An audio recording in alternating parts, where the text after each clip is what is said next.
World trade organisation అనేది ఎందుకు, అసలు ఈ WTO అనేది ఏం చేస్తుంది?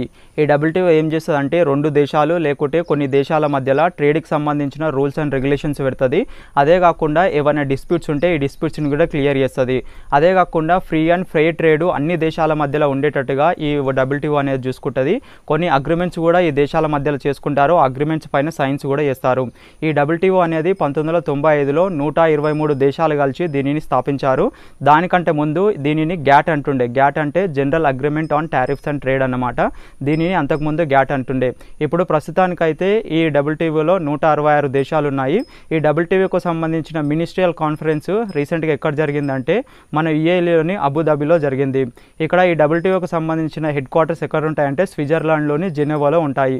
మరి ఇక్కడ USA నుంచి ట్రంప్ మనకు 50% టారిఫ్స్ వేసిండు కదా. వేసిన తర్వాత కూడా ఈ WTO అనేది ఎందుకు ఇన్వాల్వ్మెంట్ అవుతలే అనేది కామెంట్ సెక్షన్లో తెలియజేయండి.